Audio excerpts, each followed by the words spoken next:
There was a shooting in Minnesota and the mainstream media went wild. Is this part of a deep state plot to recapture the United States? That's what we're going to be talking about in this video. Hey, Joaquin, thank you so much for making yourself available. How's it going? Good to see you. Yeah, good to see you again. It's th Tuesday, the 13th of January at 1 minute past 8 UK time. And we're going to be talking about the Minnesota shooting by an ICE officer and of a protester who some allege that she hit him with her car and was trying to kill him or hurt him, and some allege no, no, no, he acted irrationally and was out to shoot her anyway. She didn't do anything to him. But what we're going to be talking about, I suppose, are the broader, wider implications. Now, before we go into that, everybody, please, please, please follow Joaquin Flores on Telegram and also on Patreon, because what he's really, really great at is using open source intelligence to work out what is really going on in the world.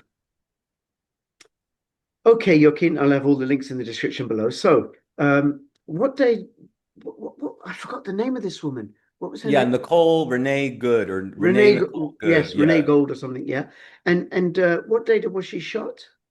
was what, a few days ago. This would Yeah. have what, like around the 6th or the 8th or something. I don't remember the exact day, but it was what, 5 days ago, maybe 6 days ago from here.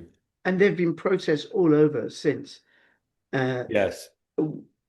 and it's for me as a reconstructed former old school British lefty, it's insane that the left, the so-called left, should be demonstrating in favor of illegal immigration because illegal immigration serves the interests of capital, not the That's interests of very good that you know that. Yes, local labor. illegal immigration serves the interest of capital, and I think this inflection point over this, you can understand why.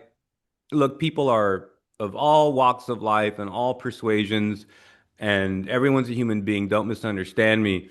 But different groups are going to be targeted to be manipulated based upon their self-identity.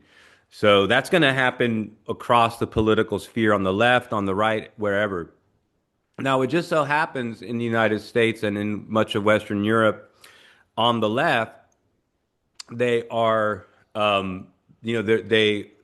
methods are about involve polarizing and divisions and how to control populations based upon these polarizations and divisions and perceptions. And people have different experiences and different perceptions. And this is market tested too. So what I'm talking about in particular is that in the United States, the Democrats in their organizing of these protests, whether you're talking about the No Kings protests or the anti-ICE protests, which are very much related and involve the same groups, um, they in particular want to target as their protagonists, as their main actors, as their provocateurs, white women who are also gay. So again, it's all good in the hood. Don't get me wrong, but that's who they're targeting. And there's a certain dialectic,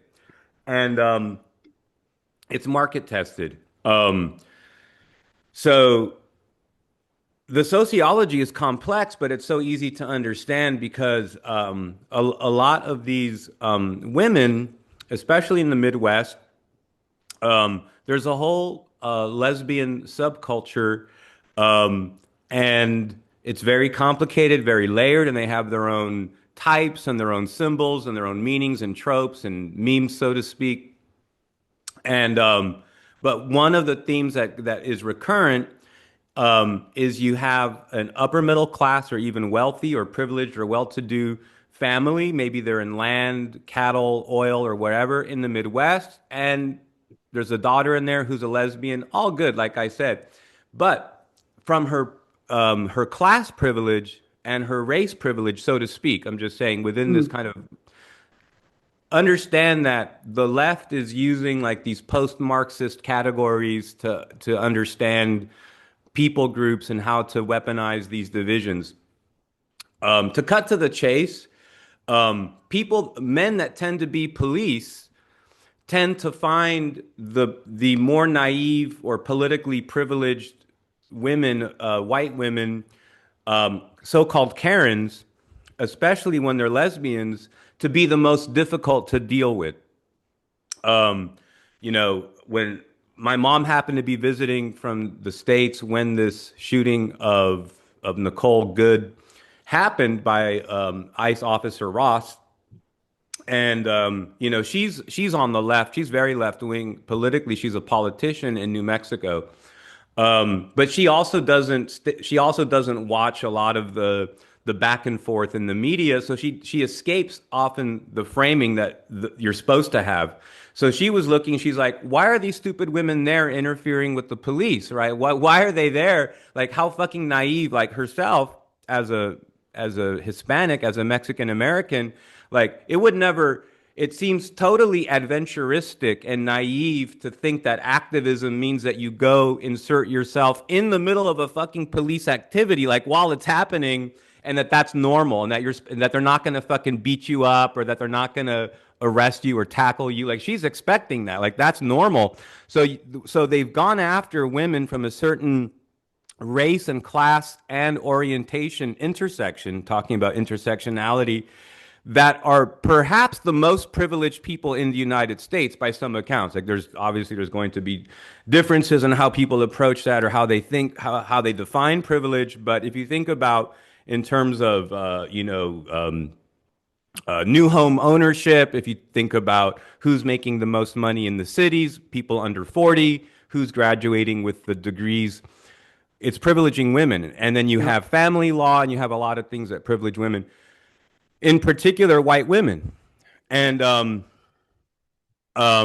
so this, when you the attitude, or the approach, in normal society, and again, all these defects, Rich, all these contradictions, like people might conceive in their mind that if there's some crazy, Rosie Perez, Puerto Rican woman, like yelling at a cop, and you're in the middle of the hood, and maybe there's gunshots going off, maybe the cops rough her up just to get her to calm down or whatever, or they want to take her in for questioning or something. Um, but you're in a middle class area in white America or wherever, and it's a white lady, like you don't expect the cops to, tackle or shoot or beat up or whatever, or arrest or detain a white woman. And these white women themselves don't expect to be treated that way. And therein lies the thing. So you get this perfect storm of what happened. And in particular, as a strategy, the Democrats, the deep state, are targeting white lesbians to be the main activists in a lot of these actions. Yeah. Well, just a couple of points, like quick points I want to make there, Mhm. right? Well, how these white middle class lesbian women are being manipulated. One of the things I notice in the UK, how entry level jobs, which would have been held by local young Britons, you leave school, you go get a job in McDonald's, some fast food chain, or you go and get a job as an Uber Deliveroo guy, right?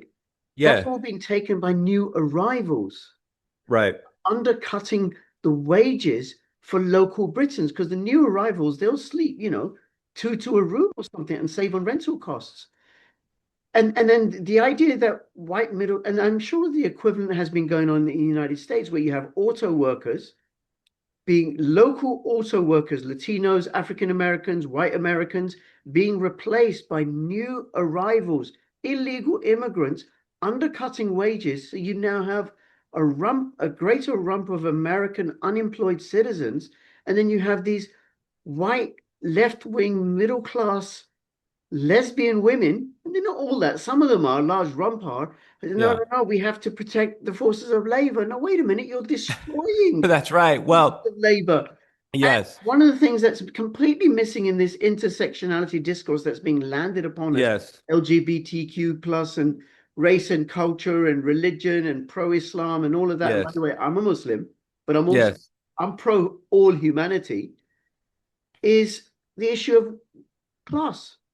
There's no yes, there's no paying attention to how this is that's destroying right. the working class, how the erosion of religion is destroying the working class. So so then Yes, we have these globalists Right. these elite globalists who don't want us to bring up class issues because Yes. then it would They're end up mobilizing pointing the the finger trust at them. funders. They're mobilizing trust funders around issues that don't affect them directly. So you'll notice like what's happening with the new populism in the US that's definitely economically driven. There's cultural issues that are being driven by a reaction to mass migration, which was a disastrously planned policy to undermine labor. It was to undermine wages and to transform the country into a third world country and many other things. So but this, what is interesting about who the Democrats are targeting for activism, and you can see it from their own rationale, is that they are compelling people into action to save other people. So we think about Karen, the Karen trope, the Karen meme, right? Mm. She's nosy. She puts her nose into things. Like she's the one that walks up into situations and she starts saying what to do and what's going on. This is a type of it's almost like the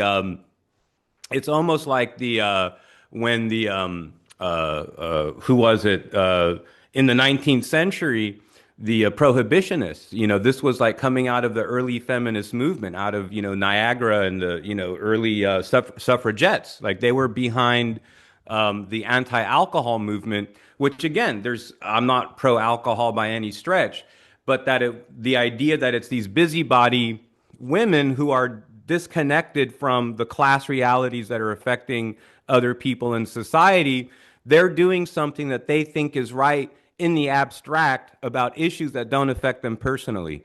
So, and this is very different from people acting in their own interest in response to things that are affecting them personally, right? So on the MAGA side, you have more of that activism around a person who's saying these things are affecting me. I can't do this anymore. I'm going to go now. I'm getting involved in this, and it could be misread or misunderstood, whatever. I'm just objectively laying it out how people interpret these things in their lives.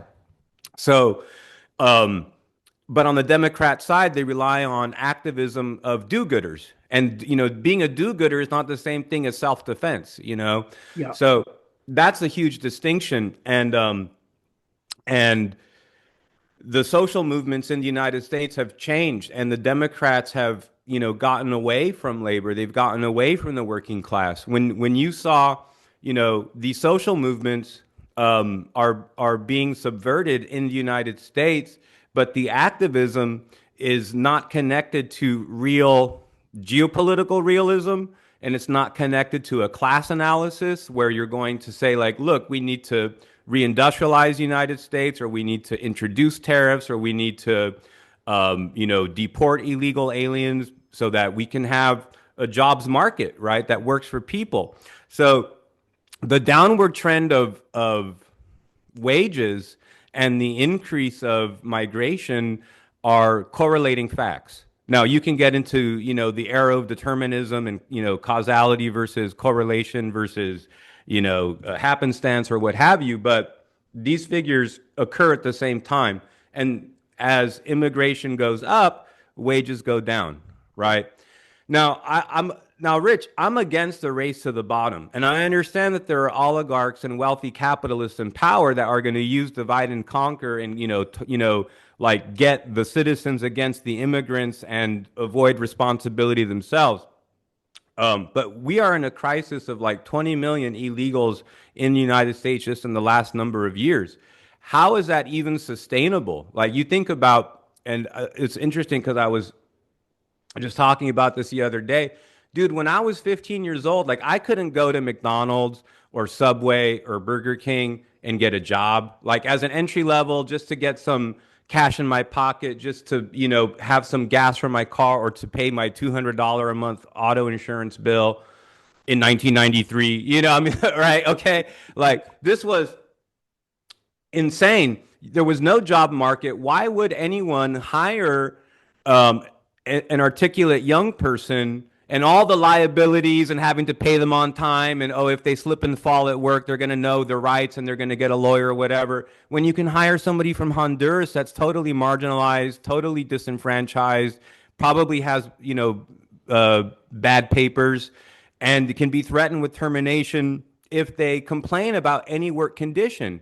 So it's you're so right, and thank you for saying it, that open borders has always been the dream of from the Gilded Age of the ruling class going back to the end of the 19th century.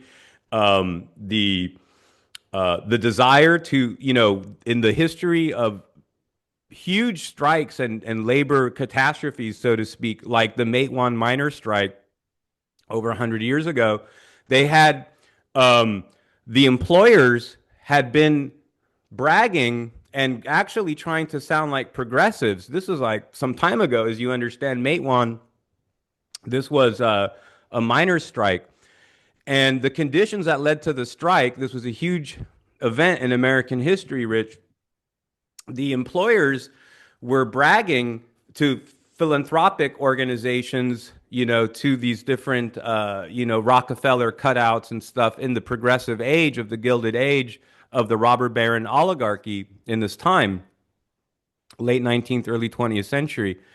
And they were saying how they love to hire Hungarians, they love to hire Greeks, they love to hire Poles, they love to hire Italians, they love to bring them over on the boats, they love to hire the Irish, they love to actually hire them all and hire them differently. In fact, the more diverse the workplace was, the harder it was for the workers who worked there to organize into a labor union to fight against, the 18-hour day and the 7-day work week. So it was, they used to say, if you don't come to work on Sunday, don't come on Monday. And you had kids under 5 years old working in these mines. So, the idea that pieces of paper or constitutions or good intentions or the political class or the philanthropists are the ones that lead to rising conditions or improved human conditions is a bullshit lie. It's actually people resisting, people sacrificing, people going against, undue authorities and greed. So but we understand that that multiculturalism is a strategy of reducing labor power. So that's something that is once people kind of wrap their heads around that, they'll see things in a much different light. Yeah. Well, the problem with that argument, I think, and particularly, I suppose, within the political demographic that I circulate in and spawned out of, right? Yeah, and social work is a left-wing profession. Yes, Is yes. that's just racist. You're just racist. Right. So, Right. end of argument, Joaquin. We can move on to Yeah. the next point. Now that we've Yeah. established that what flows through your veins and my veins is an alphabet soup of the letters KKK, nothing else. Right, right. Yeah. No, it's and that's their card, that's the one that they'll play. But so the shooting, so what's so sad about this shooting in Minneapolis is that is you've got a a woman is dead. She's Yeah, got kids. Now the kids are definitely, orphaned or something. And it looks like she had some custody issues and not all her kids were in her care. Look, her personal life was a disaster. But yeah. that just shows you what the profile is of people who are being targeted to be activated to go out in some of these more, I would say, naive and militant stunts that only a white woman would even dream or imagine that she could just walk into that situation and Karen her way in or Karen her way out of. Yeah. And but it's being used to galvanize as a flashpoint and set the tone for the upcoming elections and the public's attitude towards ICE. You have to keep in mind that Obama deported more people than Trump did in Trump's first term. And so Obama deported 2 million people without the optics. So it's, with Trump, he's got different advisors, he's got different impulses, he's got Sorry, different Joaquin, preferences. did Obama use ICE or similar tactics? Yeah, When well, was the time? they were not similar tactics. They did, by definition, use ICE. They used the INS. They used the Department of Homeland Security. They deported 2 million people. They had the kids in all the, the children in cages and all of that stuff from that was focused on by media during Trump's time. Those cages were built by Obama, right? So that was the facilities. And Well, so I this, think that the difference is that Obama is handsome, articulate. He's a handsome, articulate, smooth-talking assassin versus Orange Man bad. yes, but Orange Man also wants to be a badass. See, Orange Man wants to look bad as well, like in a certain way. Like it's polarizing. It captures you can say, oh, this is a distraction from something else, even, right? Arguably, I don't tend to go for the this is a distraction type of argumentation, but you can see the optics and the focus on ICE and these things is so polarizing, and it's done in a way that there's a calculus involved. He has some metric like the high optics is going to get support from this part of the voting electorate and it's going to push the agenda in this way, and maybe these oligarchs who want to erode some civil liberties in these directions, if that's what they want, are going to be happy that we're pushing the envelope in such a public spectacle. There's so many different boxes that get ticked, but Obama was able to do a tremendous amount of deporting. Again, it's not like Obama was trying to solve a problem. There was just so much pushback. There was just so much pushback on immigration that he was forced to. But overall, the trend had been to flood the country with people that had been everything from no documents to fake documents to fudge documents to fudgedly expedited processes or whatever. And it's gotten to a critical point. But I've been very critical of the optics, not the policy of deportation, not the policy of closed borders. You got to close the borders. You got to do those things. But from a public relations standpoint, I've been critical that this can blow up. So when I saw some huge problems in their public relations and I called it out publicly, and within 2 weeks, uh, the ICE was put out an ad saying we're hiring a new social media manager or new, in the area of their public relations. So, our message gets through. And I was satisfied to see that, but that you haven't seen a change in.